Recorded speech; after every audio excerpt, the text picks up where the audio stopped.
and a spirit flight. She showed up musty and unwelcome and went right up to the room, snatched up that baby, and let everybody in the house know what they will and won't do on her time. Ladies and gentlemen, boys and girls, welcome back to Soap Lore, the official gathering place for newbies, novices, and OG diehard fans of the golden age of primetime.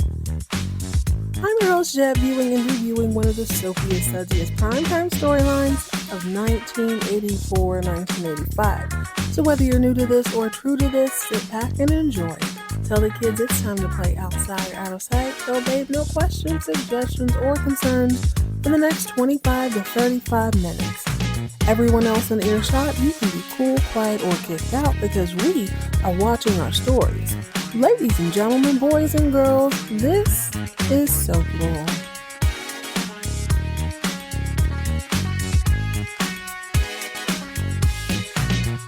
Hello, gorgeous. Welcome back to another fun-filled edition of Soap Lore. We are back in Denver, watching Dynasty, cackling, laughing, having a good old time. I enjoy this episode. I just can't even believe it's going to get even better than this. I love the way that Dynasty has thrown caution to the wind. They're doing their own thing. And if you listen to the last episode at the top of that show, I said, I'm so glad I don't have a bunch of enemies. That sentiment remains as I watch Dynasty. I don't think I have the bandwidth to look over my shoulder all day and all night. You got to wake up very, very early in the morning to outsmart people who want to do you harm, and also you have to wake up super early to outsmart people you want to do harm. It's just not in me. A good old-fashioned cuss you out and pretend like you don't exist for the rest of my life is how I like to get down. Of course, none of you will ever know that side of me because we are here to cut up and have a good time. So go ahead and pour yourself up something bubbly and bright. Season 4, episode 25 of Dynasty, The Engagement. I'm pretty sure one of these shows has been called that before. Dynasty has already kind of pulled a trick before, pulled this little stunt where they went from birthday to the birthday. So maybe it was engagement to the engagement. How many is that this season, y'all? Shall we count the ways? This feels like an adult version of Sesame Street. We're going to learn some vicious cut downs. There's always a color theme. Dynasty is a catty version of Sesame Street, and I'm here for it completely. But we've got the remarriage of Blake and Crystal, the remarriage of Fallon and Jeffrey, the marriage of Jeffrey and Kirby, the engagement of Adam and Kirby. I think Steven and Claudia got married this season. My God, today. Are we serious? And that, mind you, 95% of these people, 100% of these people all live in the same house. I'm convinced this is on some sort of alien burial ground. There's like this weird vibe. People are doing strange things in the house. Oh, and don't forget, we got a 2 attempted murder / suicides already. Come on now. Pour yourself up something bubbly and bright as we jump into season 4, episode 25 of Dynasty, The Engagement. Before we get started, I want to shout out to Tony in Ohio who loves the show. Thank you so much for watching it. He is, once again, this week, Tony is a Dynasty fan and a Knots Landing fan. He says he can't really pick between the two. But I want to clearly air with all of my Ohioans. I know I've made some comments in the past about Crystal's hillbilly heritage, which we get to jump into this episode. I'm so excited. But let me be very clear. As a person living in the U.S., and I would ask the rest of my statesmen, I don't really have any qualms whatsoever, one way or another, about Ohio. I can't ever remember hearing anything crazy about it. It's not one of those states. Well, let's not go there. Every state in the United States, with the exception of maybe Idaho, has a crazy track record with weird crimes on a little show that we call Cops. Although I will say, if you've ever watched Cops, which I used to watch as a kid, wow. They do seem to be in Florida quite a bit, or they're in one of those places in Arizona for some reason. It's not Bexar County, that's San Antonio, but something like that. They're always there. And I feel like they've been in Ohio a lot too, but I've never once judged the state like that. I only really know a few celebrities from there. LeBron James, Rob Dyrdek. I've never really heard anything country or crazy about it, but on the show when I tease, I am playing into this whole she has this trailer park background, according to her relatives who like to spend their time at the Derby or whatever you call it, the race. What is it? What is it called? It's not NASCAR, so I guess it'd be amateur racing. I said all that to say I have no qualms with Ohio. I literally can't think of one thing negative to say about Ohio if I tried really hard. Although I will say, and those of you living in the US, please let me know if you agree or disagree. We've got the Eastern Seaboard, which is the East. We've got the quote unquote Midwest, which is all the flyover states, all the states with the amber waves of grain. We've got the mountains, and then we've got the West Coast. Isn't Ohio more? It's not really East Coast, but it's too far east, in my opinion, to be in the middle or in the West or the Midwest. Isn't Ohio the kind of middle east of the U.S.? I feel like I've heard this discussion before. Let me look at a map before I embarrass myself. Yeah, like the United States is more of a bowl. Ohio's kind of, it might be a little more east, in my personal opinion. I don't really understand the Midwest term, but I'm sure that's an advertising term that's stuck. Either way, no matter if you're from anywhere in the United States, the continental US, Hawaii, or Puerto Rico, anywhere in the world, I am so glad that you took the time out to sit here and cut up and cackle with me. So I'm asking you a little favor. You can always reach me at soaplorepodcast@gmail.com, which is soaplorepodcast@gmail.com, or check the show notes. If you're listening on a mobile device, check the show notes. There is a link to send me a text. I'll respond. Well, I won't respond. I'll respond vocally. To the text, I will always write you back in an email because that's kind of my thing. Love to hear it. I want to know a little something about your state or a state you visited. Give me the version that would appear on Cops. What sort of crime? It didn't have to be super gory. What sort of crime is your state or your country or your town infamous or famous for? And also, what is like your weird local attraction? I'll go first. One of the weirdest things in Texas, among other things, God, you can go anywhere. Oh, I'll give you something a little supernatural. It's almost Halloween. Y'all know I hate horror movies, but I'm going to give you a little something to play with. Marfa. Marfa, Texas is known for having lights. I'm not going to say they rival the Aurora Borealis, but I will say it is an attraction, Marfa lights, but the lore is that there was some crazy train accident at some point. Like kids used to be stolen on this train, blah, blah, blah. They fell off. There was like some train wreck or something. All the kids unfortunately met their demise. This is all lore, okay? Folklore, probably Texas tall tales. But the getcha, one of the things people like to do is park on the railroad tracks and wait for the train to come. Now, why you would do that, I'm sure I don't know. Y'all already know your girl's not into that kind of stuff.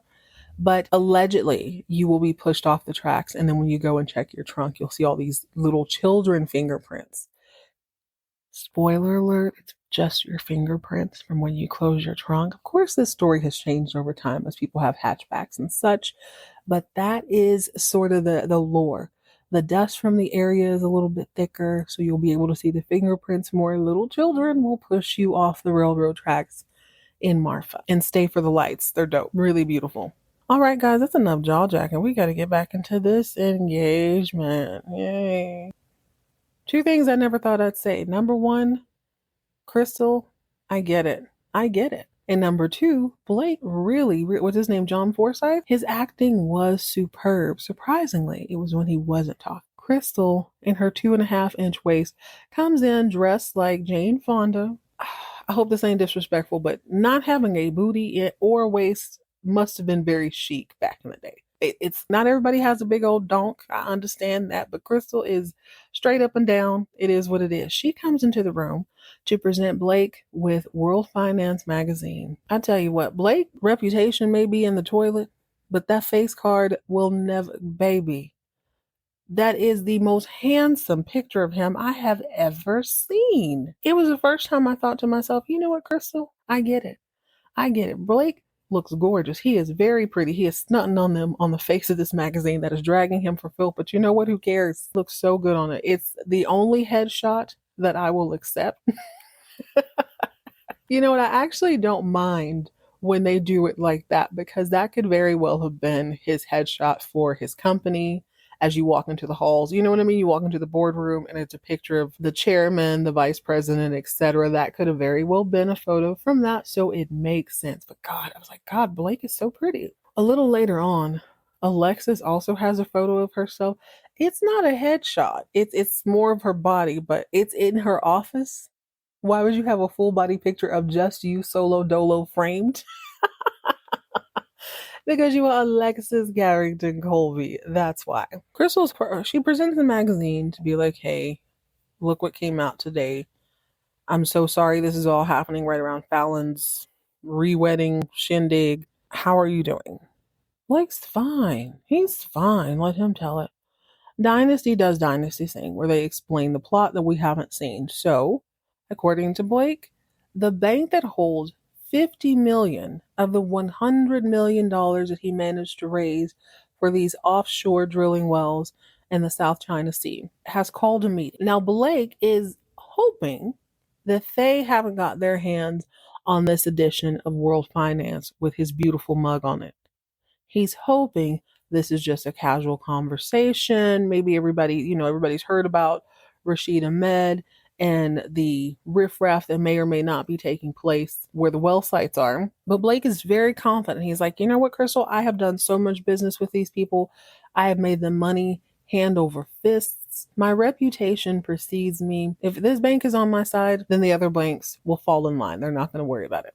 Because Blake is not worried, I immediately begin to worry because I can't recall a single business deal going right for this man. Can you? From the time he entered this show, he was broke.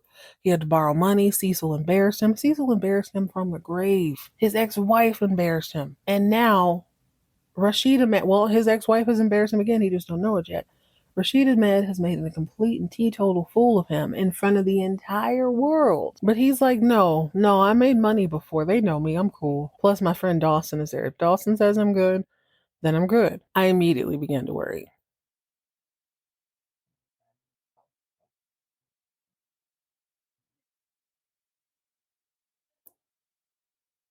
Meanwhile, in Alexis's penthouse, she and tennis pro bro Mark are, I wouldn't say they're actually having breakfast. Mark seems to be on his way out. She seems to be on her way to breakfast and then out for the day. Mark invites her, between fistful of bacon, to come watch him play tennis. Hey, Alexis, you want to come watch me teach tennis today? She's like, no. She informed him of the many, many, many more stimulating options outside of watching him run around playing tennis in his little bitty shorts, which tells me immediately that she would love to watch him run around and play tennis in his little bitty shorts.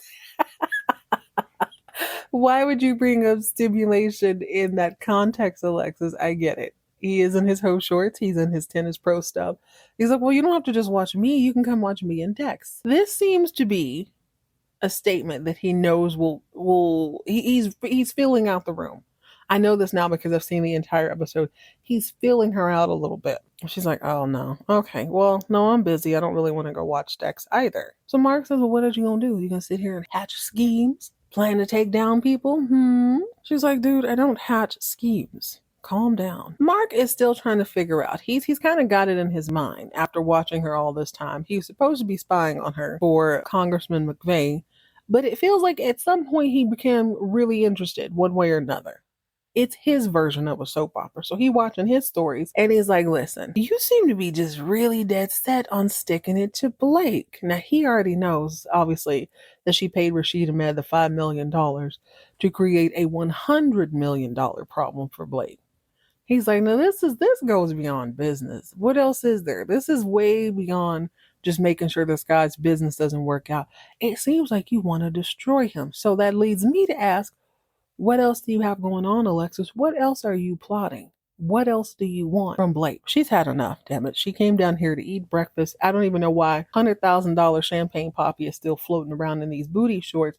So she says as much. She says, hey, I gave you 100,000 reasons to keep your mustachioed mouth shut. I expect you to make good on that. And he's like, okay, cool. You know where I'm at if you want to watch me play tennis. So as he leaves, she's trying to have her delicious juice. The phone rings. She's like, who is it? Damn, it's early. Who is it? Why, it's none other than Carbitheus. She's like, oh my God. Funny enough, Alexis is wearing like a black bolero jacket, matching pants, and this asymmetrical black and white striped shirt that's sort of tight at the waist and it dangles a little bit lower down too. Kirby looks like she's been bullied into a modern wardrobe. She's calling to apologize to Alexis. Alexis does not have time for us. She's still in her feelings for dragging her to that godforsaken neighborhood, talking about her dead parents and all that. So she's like, okay, Kirby says, Alexis, I wanted to apologize for the other day. Okay, apology accepted. Anything else? Kirby says, well, I thought we can get together again and talk. Alexis already didn't want to answer the phone. She's equally annoyed that it's Kirby. She goes, as far as I'm concerned, we said all we need to say goodbye. I only mention Kirby's outfit because Alexis is in black and white with her signature. She usually wears like an orange lipstick. It's a little more red today. Kirby's in black and white and red. There's a lot of kind of matching on this show, I noticed from time to time. I also have to say that Alexis's wig, that rat wig she was wearing that one time, has gotten much, much better. But it is giving me, what's the name of the catalog? It's giving church mother hair from back in the day, from the 1990s. If you were a child in the 90s and your grandmama, your great grandmama, was there a Boom Baptist? There used to be this catalog that would come to the house. What was it called? Oh my gosh. Oh my gosh. I can't remember the name. I want to say Sensational or something. I don't remember, but it was always a really young, beautiful woman dressed like a 90-year-old Boom Baptist church lady with the big old church hat and the drapes. We used to look at it. Me and my mom would just look at it and kind of sniggle. And I'm like, one day I'm going to be old enough to wear this. I'm actually looking forward. Mother of the church, big hat days. Oh my gosh. When I'm 80, 90, I'm going to stun on y'all so hard. If I remember the name of it, I'll put it in here, but I cannot. I even looked it up and they have modernized all of these. Anyway, I said that to say there was wig in there that looked exactly like Alexis's hair. I could tell it had the a little bit of a rat tail in the back, the Carol Brady flip up on the sides, and then the big curls in the middle. You would tease it. Oh my God, that is the quintessential, I am 87 years old, mother of the church wig. But it doesn't look bad on her. I used to always think of Elizabeth Taylor when I saw that wig, but now I feel like it might be from Alexis, which would make sense because this show would have been big in the 80s, and that would have, I guess, influenced this catalog in the 90s because I saw that catalog for many, many, many years. Well into the 2000s, and it never really changed. Alexis is so annoyed that Kirby has called her that she immediately hangs up, picks up the phone to call Adam so that she can meet with him first thing in the morning. Now she leaves her juice, and I guess she had to take her breakfast on the run because at the office, Adam shows up and he's like, Mom, what's wrong? He thinks there's like an actual issue with Kirby. No, she just wants to let him know that Kirby is good and crazy and he needs to continue to be vigilant in his thoughts about divorcing her or not marrying her at all, excuse me. But someone has brought over a silver platter of coffee and tea and breakfast and an even bigger glass of juice, and it's red. I really think it's just to complement this black and white stripes, and it matches her lipstick. This is kind of the second time. But it reminds me, oh my gosh, you guys, I forgot to tell you. I broke down and bought some champagne.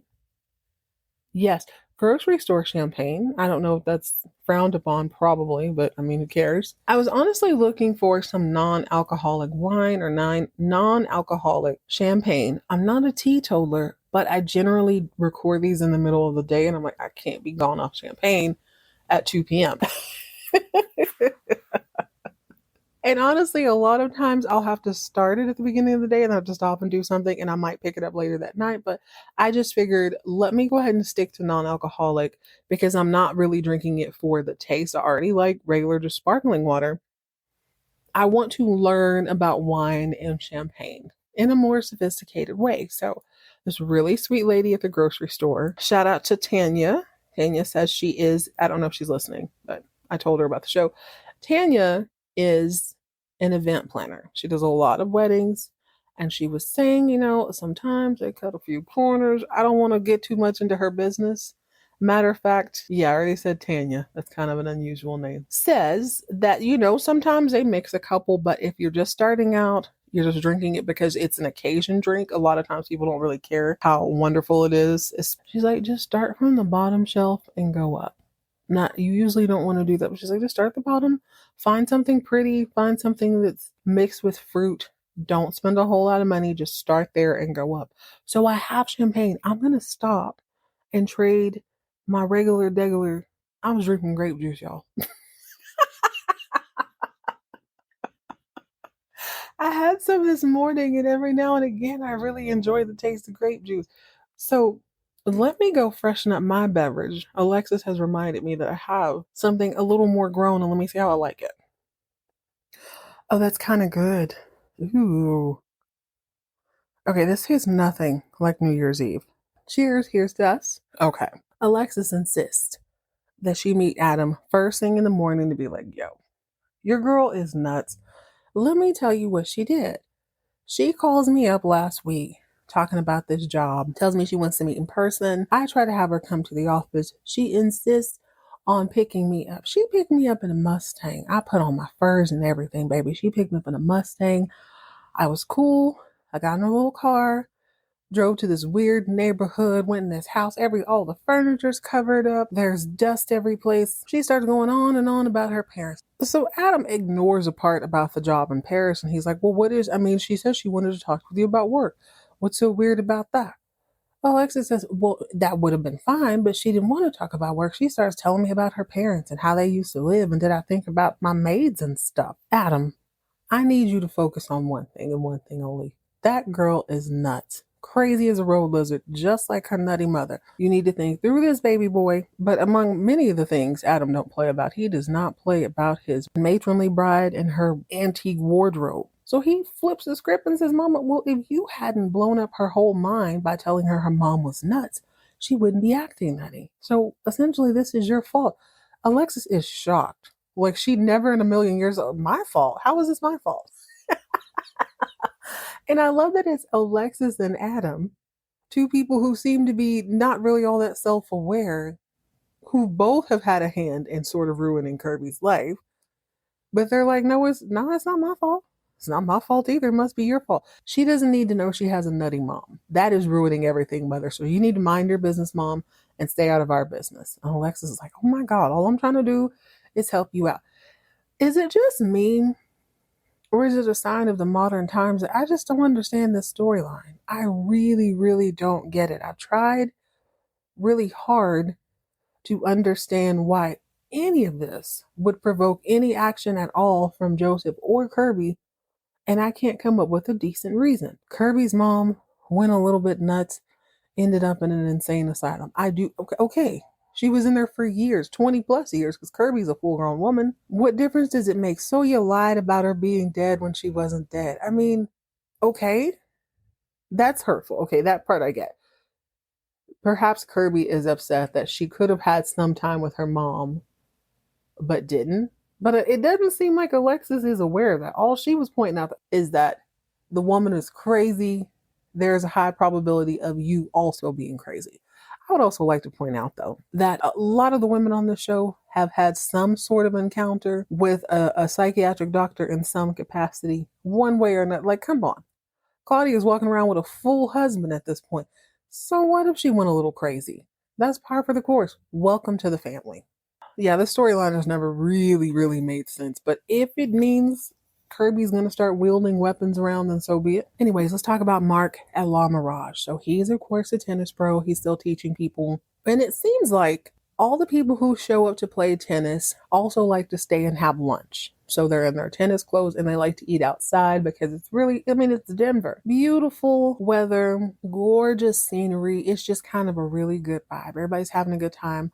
And Mark is sort of floating through this episode, if I do say so myself. He is very happy. He's giddy. The dimple is on display. Pow, pow, pow. He's walking to different tables, schmoozing potential clientele, possibly women he's already vetted. In this particular scene, he's at this table. There's two women and a guy, and he's telling them about this glorious backhand he used to have, or some tennis pro used to have. I don't know. And everyone's laughing. And then all of a sudden, one of the workers, who's in a complete and total penguin suit, but it's sort of sepia colored, comes walking up right behind Dex Dexter. Dex Dexter shows up. He's got his gym bag in hand. He's, oh my gosh, Mark, I'm so sorry. I just need to change clothes. Mark's like, cool. I'm over here trying to, trying to set up something for later. And then that's when the kid in the penguin suit, the sepia colored penguin suit, comes waltzing up telling Dex he has a phone call. So Mark, whatever. Mark sees Fallon on the other terrace. He walks over to congratulate her. Hey, Fallon, I heard you're going to have a good party here or something pretty soon. Congratulations. What is this woman's government name? Is it Peggy Sue? Peggy something? I don't know if she was tired or if Fallon is meant to be tired. I can't really separate the two at this point. Let's say Fallon is tired. Fallon responds to Mark, well, it's not just me, it's Jeff too. I don't know what it is, but it's happening. That is the strangest way to respond to someone telling you congratulations on your new nuptials. Yeah, I don't know what this thing is, but it's happening. She seems real excited. I don't know what it is either, Fallon, but I'm betting money that something dramatic is going to happen at the wedding. Probably her mom was going to get shot if I put money on anything. Mark doesn't really care. He didn't come over there to say congratulations. He's like, man, I really thought we had something going on. Thought it could have been me and you, baby girl. And she's like, tennis pro, please. He's like, no, Fallon, your mama was hating on us. Ruined our chances. If your mother hadn't interrupted us, you and me would have been a whole thing. Fallon's like, maybe not. But if perspective pushes true, that probably would have been a thing had her mom not interrupted. And he probably would have just bounced back and forth from both of them. But Fallon's like, you know what? It's probably for the best. Here go me and Jeff and getting back together. Mark's like, yeah, I just thought, when we were in Acapulco by way of Haiti for our overnight divorces, I just would have never thought 10 or 20 episodes later, you'd be marrying the same guy you've been ignoring for 2 seasons. It's like, yeah, who'd have thought? Well, anyway, I gotta go now. As touching and heartwarming as this scene was, I couldn't help but notice something. You remember when I told you that the guy that worked there was in a full penguin suit? I mean, long sleeves, almost said cumberback. What is it? Cummerbund? Everything. Sepia colored jacket, bow tie. Okay, cool. I thought, well, maybe he's inside the hotel. Why would he be walking around outside like that? Well, tell me why. I start paying attention to the background, and the women who serve food, the waitresses, are in gold sequin bolero jackets or cropped jackets. I don't know what they called them in the 80s. White tuxedo shirts, bow tie, and booty shorts. What the hell kind of establishment do you go to at midday?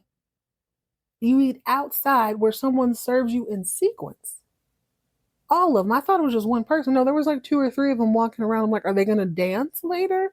Is there a chorus line I don't know about? Where are the top? This is my thing. If you're going to go there, I want you to take it all the way. I am a plain Jane or neon lights and sequins kind of girl. We're going to do either or. There is no in between. If my waitress is wearing a sequined tuxedo gold jacket, I expect a song and dance number. But that is so Fallon, right? Like, what the hell do you want? Do you want a casual dining experience or do you want a solid gold dancer? I kind of know what that is. That's an 80s reference. I know it is. I swear it is. I feel like I've seen videos of people doing aerobic dancing on there. Meanwhile, back at Denver Carrington, well, actually not at Denver Carrington, at Bank of Who Gives a Damn, Jeff, Blake, and Mr. Dawson sit down for a little meeting. Unfortunately, but fortunately for Blake, Mr. Dawson has a copy of World Finance. Fortunately, Blake looks amazing on the front. I want them to keep showing this throughout the rest of the episode. He looks damn good on it. But unfortunately, the contents of said magazine are not in Blake's favor. It isn't that he isn't a trustworthy businessman. Dawson knows this. He's like, dude, yes, I totally get it. You've made us money. We've loaned you money. Never had an issue. But homeboy, this goes beyond business. This is world changing. Like this is war. This is political. It does not look good to have two different countries pointing guns at each other with your oil wells being the backdrop. Blake's like, bro, listen, please. If I don't start drilling within 30 days, I'm gonna lose a lot of money. Okay, I'm gonna be destitute. My stuff would be in foreclosure. Do you know how embarrassing that'll be? And the guy's like, I get it. I hear you, Blake. The best I can do under the circumstances is just talk to the other bankers and see what they say. This isn't a decision that I can make on my own. He didn't even say if it was up to me, it'd be one way or another. He's just like, I can't even make that decision. Let me talk to the other guys and let's see what it's going to be. This is where Blake starts to worry, but luckily he has a 52-bedroom mansion and a beautiful re-wed wife who wears the most killer robes. Blake is chilling in his study in a silk robe. Crystal enters in a silk robe. And we learn through the magic of Dynasty that it has been 1 week and Avril Dawson has not called to say boo or anything otherwise. He is in limbo.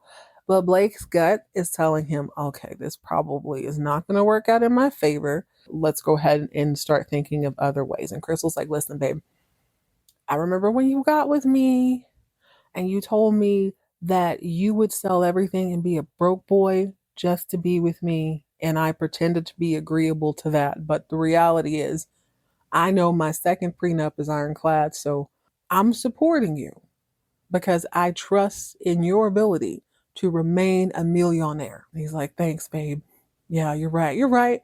Even if I do become a broke boy, I've been poor, I've been wealthy, I've had to grovel. I can totally do this again. She's like, yeah, you can totally do it again, but don't worry.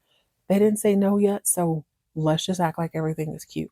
I can only imagine the amount of stress. I will say, considering the real stress behind this, he is sitting pretty. Blake is handling it like a champ. You know who else is sitting really pretty? The brunette baddies, Alexis and Jeffrey. Alexis decides one fine morning that she is going to break protocol. She's going to go over to Denver Carrington and check on her boy Jeff. I kind of feel like Jeff is Blake and Alexis's favorite son. I think they both really, really wish he was their son for real. But Alexis shows up and she's got on this whole burgundy suit skirt number. It is very 40s. I love everything about it. She even has on one of those like pillbox hats with a little bit of a veil. Very dramatic. I don't know if this was in vogue in 1984, but it looks good. She basically goes over there to Denver Carrington to talk to Jeff to be like, hey, baby, I read the papers. I read World Finance Magazine. And listen, regardless of what's going on with Blake, I need you to know that you're going to be okay. Whatever you need, you got it.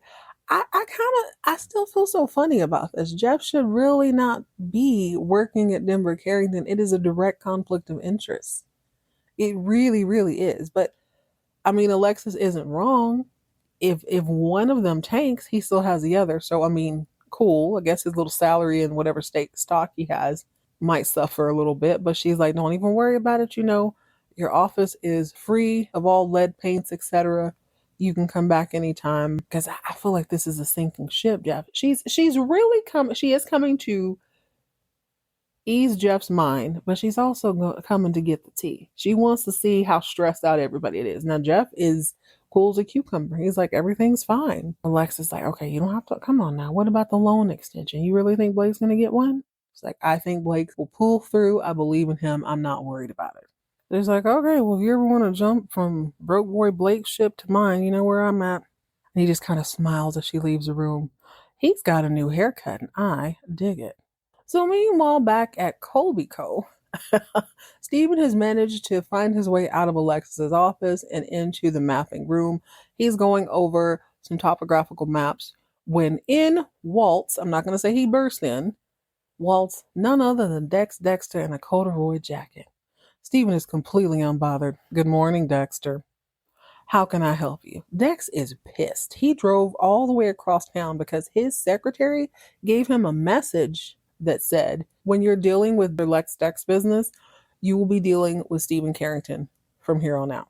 You know how mad you got to be to not just pick up the phone and cuss somebody out? He drove across town just so he could throw the message slip into Stephen's face. Mind you, Stephen didn't write it. Stephen didn't make the phone call. Stephen has been here looking at maps all morning.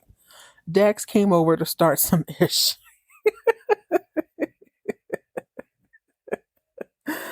Oh my gosh, but Stephen is so unbothered. He is quite busy at the moment. Meanwhile, Dexter's all, do what with who? Not Dex Dexter. Dex Dexter don't do doors or scheduled meetings. Dex Dexter don't do dealings with mama boys. And he snatches up Stephen's lapel and wrinkles his school shirt. Stephen is still very calm. He's calm because he's shady just like his mother. Stephen calls him a desperate cowboy, and he's like, everyone knows your feelings are hurt because you got dumped. So you can deal with me or you can deal with nobody. Dexter is hurt, man. That hurt his feelers. He's like, I didn't get dumped. Nothing's over till I say it's over. Steven's like, okay, cool. You can deal with me, you can deal with me, or you can deal with nobody. Plus, let the record reflect this is my mama's company. If my mama put me into this position, nepotism be damned. I'm here. She said you got to deal with me, so that's what it is. If you don't like it, take it up her. He also made some tout about Dex needing to prove his masculinity, and I hadn't really clocked that before, but I agree with Steven. Like the whole corduroy, I'm kicking down doors, I'll burst into every meeting, I'm gonna yell no matter what the situation is. It's like, you are okay, yeah, we get it. You're tough. We get it, but you do need to relax a little bit. This ain't Steven's fault. I'm with Steven on this one time. God, not me siding with the Carringtons 2 times in a row. It's a lot. So Dex does just that. He decides he's going to go to Alexis's office because she has no security. She has no locks on her doors. He's free to waltz in there. And this is where we find him staring at her not so headshot, admiring her. He misses her bad. You could tell, God, he wants her so bad. So when she comes in, she doesn't seem all that surprised that he's there. He confronts her. Actually, I believe the word is he accosts her. She tries to get him to leave by saying she's busy. He's like, well, I'm busy, but I still made time to be over here. We're so good together, baby. You're so exciting. I know you feel it. You feel the magnetic chemistry, the sexual chemistry between us. She said, I don't feel, I think. And I think you should leave. Well, he snatches her up and gives her this beautiful kiss, and you can tell she's really into it. But her mind is made up. You know why? Because there's one thing you don't do to a rich baddie. You don't get to call them names and then crawl back into bed. You see what happened to Lance on Falcon Crest. He called Melissa a whore one time when a bad mother or something. Now he's on the run. Dexter is dumped. But she does say, you know what? You do have a way with lips. Wrong time, wrong place. In Hong Kong, you called me a slut. Here, you dare to assume that you could seal my life with a kiss. Nobody owns me, Dex. My mind and my body belong to me and me alone. If you want ownership, why don't you go and buy it on the street where you belong? Brava. I don't know who her writers are. That was a little over the top, but this is what I want. If we're gonna be over the top, I need that sort of speech in the middle of this office. I need these 2 lovers who I hope end up together, going off on each other just like this. But you know what? She hit all the right buttons. Dex is devastated. He's devastated as he leaves the building. He's also very lucky that he's dealing with Steven and not Adam. I just thought about that. Let's kind of get some of the bit player business out of the way. I'm watching this, minding my own business, and before you know it, I say, Lordy, Lordy, look what the cat drug in. Sammy Jo has made her way to Denver. She is fresh off of getting slapped over the back of a cream-colored couch. She's got her mind right, and she's shown up to Denver unannounced. We catch her at La Mirage. Now, she is quietly talking to the guy at the front desk. She wants a suite, obviously, but he's like, yeah, that's going to be like $400 a night. I don't think she has that kind of money. I don't actually think she's been modeling, honestly. But we'll get to that eventually, I suppose. She goes ahead and she insists on taking the room she's in. Now, Steven sees her from the back. He knows it's her, and you can kind of feel his butt cheeks clench together like, oh my God, his stomach drops, mouth goes dry. What the hell is she doing here? He goes up to her and asks as much. Sammy Jo. What an unpleasant surprise. He didn't say that. What are you doing here? She's all, I'm a successful model, Steven. I can stay wherever I want. And he's like, look, Sammy Jo. She's, my name is Samantha. Samantha. I'm Danny's real mama, and I need y'all to bring this baby to this hotel so he can spend the weekend with his real mama. Now, I can't remember if she had shown up to the mansion before or after. I feel like she showed up to the mansion first, and one of the servants was like, Mrs. Carrington, please, Mrs. Carrington, please. See, this is what I'm talking about. I had forgot about Sammy Jo being in this mix. She is Mrs. Carrington. Well, divorced Mrs. Carrington. Please, please don't. She goes up to the room. She's holding the baby. The maid didn't even know who she is. The baby's looking at her like, oh, hi. Are you here for tummy time? Like, what is this? Well, right about this time, Crystal comes in, and it is abundantly clear that everybody's a little bit afraid of Sammy Jo. But I like that. Sammy Jo, or excuse me, Samantha, married up, and she'll be damned if you're not going to give her the respect. She is the Mrs. Carrington that Kirby needs to be. Kirby's still, ducking behind doors. She's probably polishing silver when nobody's looking, clean the toilets, all that kind of thing. Sammy Jo came fresh off an ass whooping and a spirit flight. She showed up musty and unwelcome and went right up to the room, snatched up that baby, and let everybody in the house know what they will and won't do on her time. Meanwhile, Kirby has 2 blue blood husbands, and she can't manage to. Girl, we'll get to that. We'll get to that one day. She done brandish a weapon this episode, I'm sad to admit, but she'll get there, I'm sure. Well, anyway, Steven and Claudia are having lunch, and Claudia is definitely on her Xanax, mommy juice tip, because she's Sammy Jo should not be alone with the baby, Steven. That's not a good idea. We moved to the mansion so that the baby could have security. Should we hire security here? Claudia, I get it, but she's Danny's mother. I know. You have custody, but she has unlimited visitation rights. Where have you ever in your long-legged life ever heard unlimited visitation rights from an absentee parent? That's what pissed me off. Blake had the audacity to take his son to court for full custody of his son. Sammy Jo signed the papers over to Blake and Crystal. Steven had to go to court to get his own baby. How's this hood rat walking into the mansion in a wet seal original, telling everybody what they will and won't do? Got everybody whispering behind doors. Yeah, we can't really say nothing because that's his mama. I know, but I'm scared.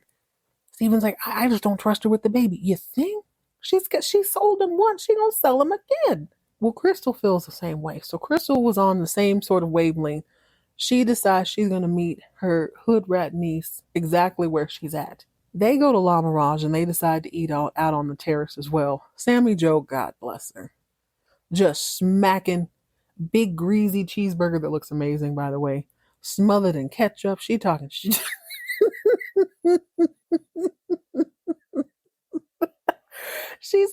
ish to Crystal, licking her fingers. Listen here, auntie. What's going to happen is I'm the baby's mama, right? Belt. And I'm y'all gonna bring this baby to this here hotel. I am, of course, playing this up.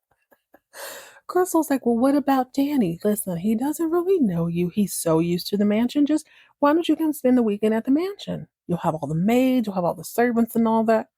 Sammy's like, Is that a command or is that an invitation, auntie? Ketchup all over her hands. Crystal's like, honey, of course, it's an invitation, but the reality is nobody trusts her. They want to keep an eye on her. They want to put both eyes on her at all times, especially with this here baby. Sammy Jo tells them, we'll see how I feel later on. I'll think about it.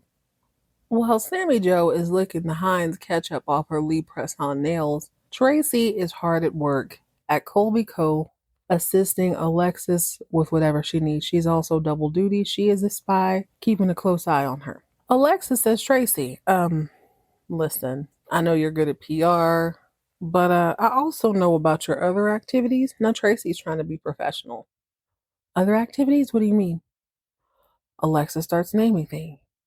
A political power broker named Eric Grays, Jeremy Thatcher, a guy in New York, blah, blah, blah.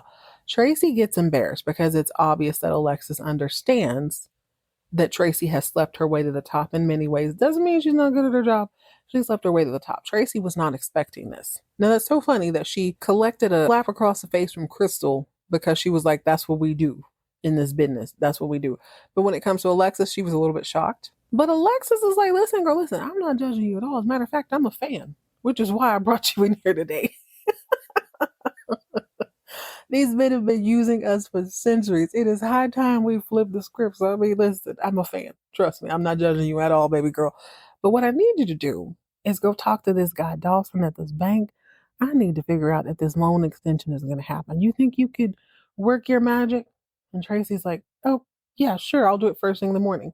Alexa's like, no, no, no. You'll do it tonight. Go ahead and consider that overtime. So basically, I need you to go bone the sky to get some intel. But it doesn't really seem like that's necessary. It seems like Dawson has already made up his mind. And we know this because this is the day of Fallon and Jeff's party. So the mansion is abuzz.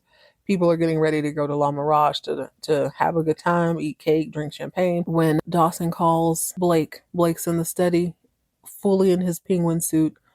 And Dawson's like, yo, I'm so sorry. I wish I was calling on better terms, but I'm sorry. We can't do it. And the other bankers are also going to say no. Crystal sees this and she's like, oh my gosh, Blake, what are we going to do? This is what I'm talking about. When I said his acting was superb, this is where it is. The look of despair on his face was so genuine. I literally believed. I was like, oh my God, he's really going through it. He looks sick to his stomach. It'd be a great time to have a brandy and call it a day, but he can't do that. He can't do that because his little girl is about to have a party. He needs to show up. He needs to be happy. He doesn't want the whole family worrying, and he knows Fallon's going to worry, especially. There's a really brief scene that just annoys the hell out of me, but I guess we'll talk about it. So upstairs, baby Blake and one of his nurses or maids is walking down the hallway. He's got on these cowboy boots. He looks like the people coming out of the Cowboy Carter concert. Have y'all seen those videos of the people, like when they show up, they're all happy in their boots, and then afterwards they can barely move? Yeah, baby. That's one thing about Western culture they don't tell you. You got to break in boots. I can tell the Manimal over on Falcon Crest wears his boots fresh out of the box too. You just can't put on any old pair of boots. You got to break them in. Even if you have soft baby feet, that baby is struggling in them boots. But he's quickly scooped up by his Faja, taken into the room where his mother is getting dressed, and they just have this little moment. I promise. Don't you promise forever? Jeff says, I promise you, Fallon, nothing will ever come between us again. I promise you. She looks up into his eyes like, you promise? I'm sorry. Are we sniffing glue? I thought you were the one who broke it off each and every time. But yeah, it's up to him to keep this together. I will boldly say we already know this is going down the toilet. New actress or not. And I got to say this too. Because of the whackness of her outfit, she's got on, like Crystal's got on this. I mean, you already know Crystal does not play. It is ice blue. It's got these cool sequins. It fits her like a glove. She looks stunning. Absolutely drop dead gorgeous. Claudia looks young and fun. Her gown is, just as light and bright. It's spaghetti straps. She looks beautiful. Fallon, on her pre-wedding day, or I don't know when the hell this is, they got Fallon dressed like somebody's great grandma. She's wearing a robe in that scene where she and Jeff are in the room, but when she comes downstairs, it's like this champagne colored sequin number. It's not okay. Here's the thing. It's clearly a dress with like a sheer shirt that's heavily sequined over it, this belt, and then she has these like little shimmery shingles you put on your Christmas tree in her head. Every time I see her outfits, in contrast to the other ladies, I'm like, was this the scene that broke her? Was this the since I know that Peggy, whoever is going to be out, I'm assuming they're going to either kill her or bring in a new actress. I just wonder, was this the moment where she's like, you know what? This ain't even worth it no more. Y'all got me messed up. They got this girl in a peach grandma shawl. It's terrible. Plus, she's phoning it in this episode. She's like it On a scale of 1 to 10, she's like at a 5. She's all right. I showed up. I put on the clothes. I'll say the lines, but it is what it is. Until this scene. So Blake keeps it to himself. Crystal keeps it to herself. Claudia sort of clocks that there's something going on with Crystal that she didn't want to talk about, but the party must go on. They all go to La Mirage and everybody looks stunning except Fallon. When you get there, the whole room is dressed kind of snazzy, and then you see Sammy Jo. She's got this purple halter dress, which is very cute, but she stands out in this crowd because it's very clear she's meant to look a little more rock and roll, a little more trashy. So Fallon steps into La Mirage and she goes into boss mode, like, all right, bet, give me a second, y'all. Let me go over here and handle some business. She goes to the front desk, I guess, to check messages or whatever, and Samantha sees her and decides she wants to confront her. She knows somebody must have forgot her invitation because she is a Carrington. She wants to tell Fallon as much. She taps her on the shoulder. Wow, the Carringtons are here. Where's your 21 gun salute? What you're not going to do is out-mean a mean girl. You're not going to out-mean a rich mean girl, too. Fallon has grown up in boarding schools. She's been better than people her whole life. What you're not going to do is come in here and disrespect her. So after the 21 gun salute comment, Fallon says, just real casually over her shoulder, like she's talking to a pushy salesman, some people don't need to be announced. Samantha. I love it. So Sammy was like, well, where's my invitation? I definitely didn't get one. I'm a Carrington. I'm supposed to be here too. I should have been at the top of your list. Fallon continues writing whatever she's writing. She's like, as an ex-Carrington, amen, you're not even at the bottom of the list. Sammy Jo excuse me, I can't stop calling this woman Sammy Jo. Samantha is very angry that Fallon isn't giving her the reaction. So she's like, well, you know what? Your hotel is raggedy. It's stuffy in here. It's basic as hell. There's dust everywhere. I couldn't get no clean towels. I couldn't even stay fresh like I need to. So Fallon by this point is like, okay, she's clearly not going to go away. Listen, Sammy Jo, I put up with you when you was married to my brother, and out of respect for my nephew, Danny, I took a whole lot. I'm not going to take that now. This is my hotel. You don't like it? Collect your tings and leave. You can go on. You can get. Sammy Jo was like, you know what? I'm still at Carrington. After Fallon walks off, she tells the guy at the front desk, yo, send me up a magnum of champagne and a grilled ham and cheese sandwich. That sounds delicious, actually. Speaking of champagne, this is kind of fun. Speaking of champagne poppy, Mark Jennings, is back at Alexis's place, and he's not drinking champagne. He has graduated to the dark liquor. Whatever's in the decanter, he's got a glass full of it. He's walking around in a velour suit. Alexis comes in. She's still in her burgundy ensemble, but she's trying to get dressed so she can get over to Fallon's party. Mark tells her, I was going to leave town. She's like, oh, okay. At first, she doesn't seem that upset. I think it's kind of a weird arrangement that he's still there. I was under the impression he was leaving right away, but he is still her bodyguard at this moment. So he tells Alexis he was about to bounce. However, he's been doing some thinking. He goes, yeah, I got $100,000 in my pocket from you. Thanks you a lot. I can go anywhere I want, but I had this revelation. I am meant to be here with you. And she's like, oh, interesting. What made you change your mind? And he's like, well, Dexter.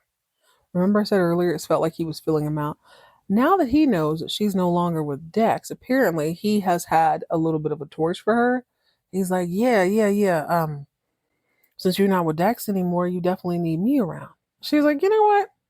I don't need a bodyguard. Why don't you go ahead and quit now? I don't need a bodyguard. He goes, you may not need a bodyguard, but you need this body. You need a man. She tells him, you must be suffering from delusions of adequacy. God, have you ever heard anything more scathing? Can you imagine showing up with your whole chest like, I'm here to take you off. I'm sweeping you off your feet. You're going to be mine. Oh, you're suffering from delusions of adequacy. Not even grandeur. Adequacy. Ouch. He's drunk. He's like, you know what, baby? You need me. My silence costs more than money, baby. From now on, we're going to share everything. Our breakfast, your bed. And then he grabs her and he kisses her. Mind you, he was just trying to holler at Fallon earlier, or at least filling out Fallon a little bit earlier. He's clearly drunk though at this point. But Alexis gives one of the best reads I've ever heard on the show. She says, let me wet my whistle. I paid you $100,000 to keep your mouth shut. And for a tennis bomb, that'll buy you a lot of balls. And believe me, you're going to need them. Balls. Not balls. Balls. Believe me, you're going to need them. Tell them to get your stuff. I want you out of my house by the time I come back from this party. So she's in a rush. She's already flustered. It seems like everywhere she's trying to go today, somebody has something to say to her. So she goes down to get in her billing car. Well, Mark goes outside. He kind of stumbles out. He's got his glass of brandy or whatever the dark liquor is. And he goes outside and he's like on the terrace, hair's blowing in the wind, dimples on display. He's just kind of giggling at the whole situation, looking at the street below. I didn't even think nothing of it. So Alexis manages to get downstairs into her car, but her driver's super apologetic. Like, I'm so sorry I'm late. There must have been some big accident or something. It was a mess. I'm so sorry I'm late. Like, he's worried about losing his job. He thinks she's irritated at that. I think she's just irritated at Mark. I don't even think she noticed he was late. But she gets in the car, and out of the bushes comes Congressman Mr. McVane or whatever his name is. And he's like, yo, Alexis. She's like, what? I need to talk to you about some money. Man, if you don't get out of my face. She does something that's very impressive. She's in the car and he's leaned over like close to the window. And she does this thing where she leans in close and she tells him to scram. She's never going to talk to him about money. And she holds eye contact while the window goes up. And she did, and this is a rich car back in the 80s. She's not like rolling it, you know how. That would definitely be a lot less intimidating if you had to wind the window physically yourself. No, she scram McVeigh and then she maintains eye contact until it goes overhead. Oh my goodness. I love it. Trying to think, is there anything really worth saying after this? The party kicks off. Blake is watching his children. Crystal and Alexis have a quick little exchange in the bathroom, basically to show the audience who had on the baddest dress. I call it a two-way tie. I love them both. But Crystal brings up Alexis's miscarriage. She goes, well, Blake said he don't remember anything about a miscarriage. Alexis said, well, if I don't have money attached to it, he's not going to remember it. Seems like a weird... Oh, she brings that up because Alexis made some little snarky comment about her being pregnant. That's neither here nor there. Blake is trying to enjoy the moment. He's watching his family, how beautiful they look together. Everybody's dancing and laughing and smiling and having a really good time.